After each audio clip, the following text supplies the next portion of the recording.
हरे कृष्ण। राधे राधे। मैं सौरभ दामोदर दास श्री वृंदावन धाम से। मैं आप लोगों को बताने वाला हूँ भगवान श्री कृष्ण का भक्त लाला बाबू का कथा, जिनका मंदिर भी है वृंदावन में, लाला बाबू मंदिर। ये लाला बाबू कौन थे? जिनको भगवान राधा कृष्ण ने दर्शन दिया, जिन्होंने राधा कृष्ण का दर्शन पाया, उनकी कथा जानते हैं। ये पहला नंबर पाठ है।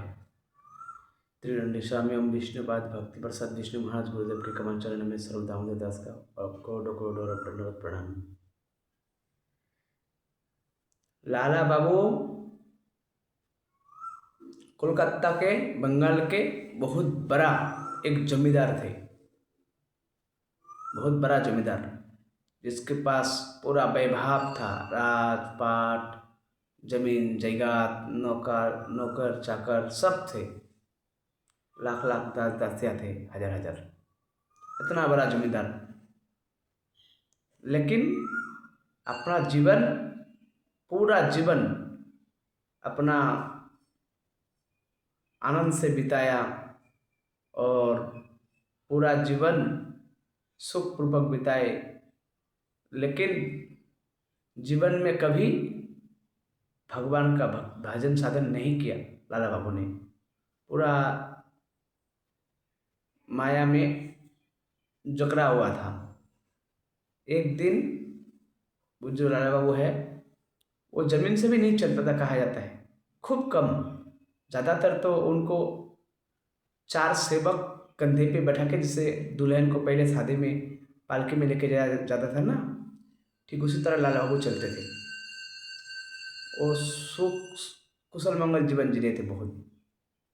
तो उनके गांव में ही जब वो पालकी में बैठ के कहीं किसी मीटिंग वगैरह में किसी से मिलने गए, और आते समय, घर आते समय क्या देखा, क्या सुना कि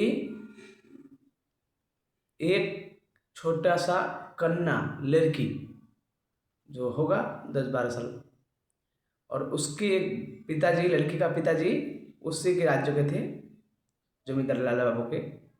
बहुत गरीब थे वो लोग। कपड़ा धो के लोगों का, धोबी कह सकते हो, कपड़ा धोते थे। तो लड़की ने अपने पिताजी को आवाज दिया। क्या बोला? पिताजी, पिताजी, समय निकल रहा है, समय निकलते जा रहा है। आप कब अपने वासना में आग लगाओगे? पिताजी ने सुना नहीं, दोबारा बोला, पिताजी समय निकलते जा रहा है, आप कब वासना में आग लगाओगे? इसका मतलब होता है, उसका पिताजी को वो लड़के कहना चाह रहा है, पिताजी हम लोग जो कपड़ा धोने के लिए ये जो साबुन वगैरह बनाते हैं, उसमें आग लगाना पड़ता है। तो समय तो निकल रहा है, कब आग लगाओगे? ये वो समय नहीं है जो सुबह से रात हो गया। ये उस समय का बात कर रहा है कि भाई हमारा जीवन का समय निकलते जा रहा है, कब का पैदा हुए हैं, कब का आए हैं, बचपना जी लिए, जवानी जी लिए, और कुछ दिन बचा है बुढ़ापा। तीन ही तो अवस्था होते हैं, है ना। और आज का कलयुग का मृत्यु का तो कोई भरोसा नहीं। बच्चा बोलो, जवान बोलो, और बूढ़ा बोलो, कभी भी घर से निकले तो पता नहीं कि लौटेगा नहीं लौटेगा कोई। ऐसा कलयुग चल रहा है आज के। तो लाला बाबू ने इस बात को सुना कि भाई समय निकलते जा रहा है, वासना में आग लगाओ। तो लाला बाबू ने पहली बार पालकी से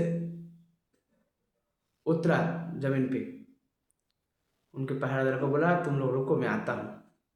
गए लड़की के पास लाला बाबू, और उसको देख के, जमींदार जमींदार थे, लड़की ने दंडवत प्रणाम किए। उस लाला बाबू को चेतना आया। देखो, भक्ति मार्ग में सबसे पहले यही चीज होता है। आपको बैरागी भाव, चेतना, भगवान की कथा बहुत सुंदर लगेगा। भगवान के नाम, है ना, मंदिर जाना, साधु संत लोग, बहुत अच्छा लगेगा आपको। तो समझना, आपको भक्ति जग रहा है। तो उन्होंने लाला बाबू ने पूछा, बेटी तुमने क्या बोला अभी अभी? बांग्ला में कहा है, लाला बाबू बाঙाली थे ना, बाबा समय बोए जाए बासनाएं आगुन दिवे ना। लाला बाबू को बोला कि क्या बोला बेटी, समय निकलते जा रहा है, बासना में आग देना, आग लगाना है? तो बोला हाँ, पर तुम किस टॉपिक पे बात कर रहे थे? बोला मैं तो मेरे पिताजी को बोल रहा था, कपड़ा धोने के लिए हम लोग पानी गर्म करते हैं, साबुन बनाते हैं सब, तो वहाँ आग लगाना पड़ता है। बोला अच्छा बेटी, तुमने अनजाने में ही सही एक बहुत कीमती दिव्य बात की। सिर्फ इसका समय निकलता नहीं जा रहा है, इसका समय निकलेगा तो काल फिर आ जाएगा बेटी। हमारा जीवन का समय भी निकलते जा रहे हैं। हम सोचते हैं आज 10 साल के हैं, अगले साल 11 का हो जाएंगे तो हम बड़ा हो गए, 15 साल हो जाएंगे तो और बड़ा हो गए, लेकिन नहीं, यहाँ जितना हम उम्र हमारा बढ़ रहा है उतना उम्र घट रहा है। मान लो किसी इंसान का आयु 50 साल का है और उसका 10 साल चला गया, 20 साल चलेगा, 30 साल चला गया, आपकी नज़र में तो उसका आयु बढ़ रहा है, लेकिन असल में उसका आयु घट रहा है। वो फिर उसी काल के मुख में जा रहा है जिससे आए हैं, उसी चरण से अब दुनिया में जा रहा है जिससे आए हैं, भटक भटक के। तो उन्होंने, लाला बाबू ने सोचा ये तो सही बात बोल रहे बेटी, मैंने तो सारा जीवन ऐश्वर्य भोगा, सुख भोगा, राजपाट जमीन जायदाद अपना पराया, सिर्फ माया की दास बन के जीवन जिया, लेकिन कभी मुझे भगवान का चिंता नहीं हुआ, कभी मुझे ये चिंता नहीं हुआ कि मेरा भी समय होने वाला है। अरे मेरे जैसे कितना राजा महाराजा आए धरती पे चले गए, मेरे जैसे लाखों आए लाखों इस मिट्टी ने खाए, रहा नहीं नाम निशान, झूठी तेरी शान रे बंदे, झूठी तेरी शान, है ना। तो लाला बाबू ने क्या किया, वो उनकी बेटी, जो बेटी थे उनको प्रणाम किए, धन्यवाद किए, उनको कुछ माला मुद्रा उसको दान कर दिए, गले में राजा जमींदार लोग पहनते थे ना, दान कर दिए। फिर क्या हुआ, जब घर गए लाला बाबू तो क्या देखा, एक नौकरानी जमीन पे सोया हुआ है, घर का दासी। उसको बोला कि तुम्हें सोने के लिए वो नया नया खटिया दिया गया है ना, तुम जमीन पे क्यों सो रहे हो? तो नौकरानी ने कहा कि हे जमींदार, हे मालिक, 84 लाख जोनी तो हमने जमीन पे सो के ही बिता दिया। भागवत के मानो, शास्त्र के मानो तो ऐसे ही बात है, सही बात है। हम कुत्ता बिल्ली बनेंगे, सांप बनेंगे, हमको कौन सोने देगा? बिस्तर कहाँ से आएगा हमारे पास? पशु जन्म में चला जाएंगे तो पता नहीं किसी तरह से जीवन का गुजारा होगा, है ना। फिर वो मुर्गा बन के गला काटना, शोर बन के गला काटना, ये सब तो है ही है। तो जब 84 लाख जीवन जमीन पे सो के बिताया महाराज जी, एक जन्म है 4 दिन का, पता नहीं कल का सुबह देखेंगे नहीं देखेंगे। इस जीवन में क्या इतना वो करना कि हम बड़ा है, हम यहाँ सोएंगे, इस ठाट बाट क्या आदत लगाना, फिर बाद में दुख दर्द और बढ़ेगा, है ना। तो जमींदार को आज झटका पे झटका लग रहा है, लाला बाबू को, भाई क्या हो रहा है, मेरे पास सब कुछ थे, धन संपत्ति जमीन जायदाद पत्नी बच्चा, हाँ, बस खाली एक ही चीज नहीं था, वो ज्ञान, भगवान कृष्ण की भक्ति। फिर उनको लाला बाबू के कान में एक आवाज सुनाई दिया। कौन सा आवाज? उनके घर में एक भिक्षुक आया, भिखारी। उन्होंने कहने लगे, धर्मशाला जान जग को, जीव यहाँ का मेहमान है, मोह किसी से मत करो, मोह सपनों का समान है। धर्मशाला जान जग को, जीव यहाँ का मेहमान है, मोह किसी से मत करो, मोह सपनों का समान है। लाला बाबू ने सुना, क्या बोल रहा है ये, कौन सा श्लोक, कौन सा स्थिति पढ़ रहा है, कौन है? बाहर लेकर के देखे एक भिक्षुक है। बोला बाबा प्रणाम, प्रणाम किए। बाबा ने बोला कि कुछ होगा भिक्षा? बोला भिक्षा अवश्य होगा, अवश्य देंगे बाबा जी, पर एक बात बताइए, आप क्या बोले थे अभी अभी?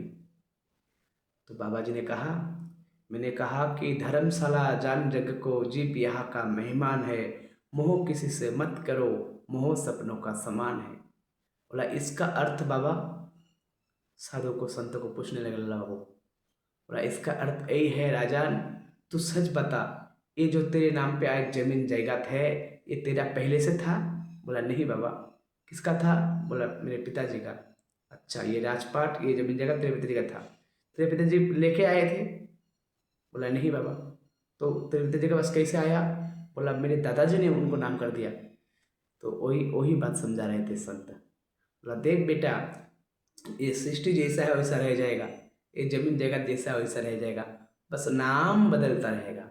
आज तू यहाँ राज करेगा, काल तेरे पिताजी ने किया था, परसों तेरे दादाजी ने किए थे। तो इसलिए मैंने कहा, ये जो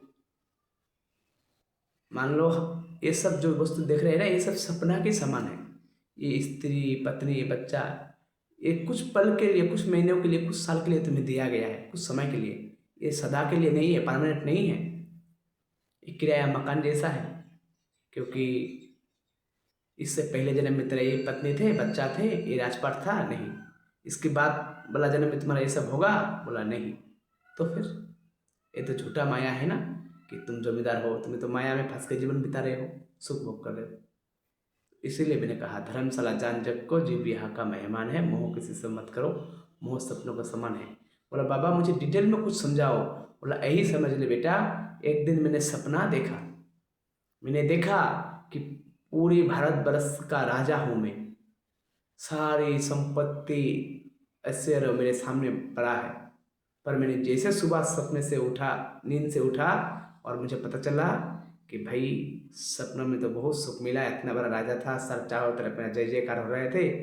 और सुबह उठ के देखा कि ये सब मेरा कुछ भी नहीं है, ना देश का सिंहासन रहा, ना ये राजपाट रहा, कुछ नहीं रहा। हाँ, ये सब सपना है।